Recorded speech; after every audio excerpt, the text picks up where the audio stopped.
ಚೆನ್ನೈನಲ್ಲಿ ನಡೆದ Indian premier league 2024ರ final ಪಂದ್ಯದಲ್ಲಿ ಶ್ರೇಯಸ್ ಅಯ್ಯರ್ ನಾಯಕತ್ವದ ಕೋಲ್ಕತಾ ನೈಟ್ ರೈಡರ್ಸ್ ಫೈನಲ್ ಪಂದ್ಯದಲ್ಲಿ ಎದುರಾಳಿ ಸನ್ರೈಸರ್ಸ್ ಹೈದರಾಬಾದ್ ವಿರುದ್ಧ 8 ವಿಕೆಟ್ಗಳ ಗೆಲುವು ಸಾಧಿಸಿ ಟ್ರೋಫಿಯನ್ನ ತನ್ನದಾಗಿಸಿಕೊಂಡಿದೆ. ಇದು ಕೋಲ್ಕತಾ ತಂಡಕ್ಕೆ 3ನೇ ಟ್ರೋಫಿಯಾಗಿದೆ. ಹೈದರಾಬಾದ್ ತಂಡದ ನಾಯಕ ಪ್ಯಾಟ್ ಕಮಿನ್ಸ್ ಟಾಸ್ ಗೆದ್ದು ಮೊದಲು ಬ್ಯಾಟಿಂಗ್ ಸೆಲೆಕ್ಟ್ ಮಾಡಿಕೊಂಡ್ರು. ಇದಾದ್ಮೇಲೆ SRH ತಂಡ 18.3 ಓವರ್ಗೆ 10 ವಿಕೆಟ್ ನಷ್ಟಕ್ಕೆ 113 ರನ್ ಗಳಿಸಿತು.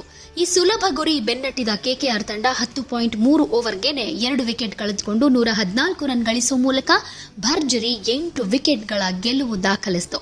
ಸನ್ರೈಸರ್ಸ್ ಹೈದರಾಬಾದ್ ನೀಡಿದ ಸಾಧಾರಣ ಟಾರ್ಗೆಟ್ ಬೆನ್ನಟ್ಟಿದ KKR ತಂಡದ ಪರ ವೆಂಕಟೇಶ್ ಅಯ್ಯರ್ 26 ಎಸೆತಗಳಲ್ಲಿ 52 ರನ್ ಗಳಿಸಿದ್ರೆ ಗುರ್ಬಾಜ್ 39, ಸುನಿಲ್ ನರೇನ್ 6 ಹಾಗೆ ಶ್ರೇಯಸ್ ಅಯ್ಯರ್ 6 ರನ್ ಗಳಿಸಿದ್ರು. ಈ ಮೂಲಕ ಚೆನ್ನೈನ ಚೆಪಾಕ್ ಸ್ಟೇಡಿಯಂನಲ್ಲಿ ನಡೆದ ಫೈನಲ್ ಪಂದ್ಯದಲ್ಲಿ ಕೋಲ್ಕತಾ ನೈಟ್ ರೈಡರ್ಸ್ ತಂಡ IPL 17ನೇ ಸೀಸನ್ನ ಚಾಂಪಿಯನ್ ಆಗಿ ಹೊರಹೊಮ್ಮಿದೆ. ಆರಂಭದಲ್ಲಿ ಟಾಸ್ ಗೆದ್ದು ಬ್ಯಾಟಿಂಗ್ ಮಾಡಿದ ಹೈದರಾಬಾದ್ ತಂಡ KKR ಬೌಲಿಂಗ್ ದಾಳಿಗೆ ನಲುಗಿ ಹೋಯಿತು. ಯಾವೊಬ್ಬ ಬ್ಯಾಟರ್ ಕೂಡ 30ರ ಗಡಿ ದಾಟಲಿಲ್ಲ. ಮಾರ್ಕರಂ 20, ನಾಯಕ ಪ್ಯಾಟ್ ಕಮಿನ್ಸ್ ಗಳಿಸಿದ 24 ರನ್ಗಳೇ ಹೆಚ್ಚು ರನ್ ಅಂತ ಹೇಳ್ಬೋದು.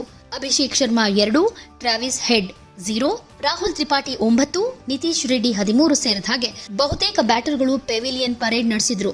20 ಓವರ್ ಕೂಡ ಕಂಪ್ಲೀಟ್ ಮಾಡೋದಕ್ಕಾಗದೆ 18.3 ಓವರ್ಗಳಿಗೇನೆ 113 ರನ್ ಗಳಿಸಿ ಆಲ್ಔಟ್ ಆಯಿತು. ಈ ಅಲ್ಪ ಗುರಿ ಬೆನ್ನಟ್ಟಿದ KKR ಸನ್ ರೈಸರ್ಸ್ ಹೈದರಾಬಾದ್ ಮಣಿಸಿ 3ನೇ IPL ಟ್ರೋಫಿಗೆ ಮುತ್ತಿಕ್ಕಿದೆ. ಕೋಲ್ಕತಾ ನೈಟ್ ರೈಡರ್ಸ್ ತಂಡ ಗೌತಮ್ ಗಂಭೀರ್ ನಾಯಕತ್ವದಲ್ಲಿ 2014ರಲ್ಲಿ ಕೊನೆ ಬಾರಿಗೆ ಚಾಂಪಿಯನ್ ಆಗಿತ್ತು.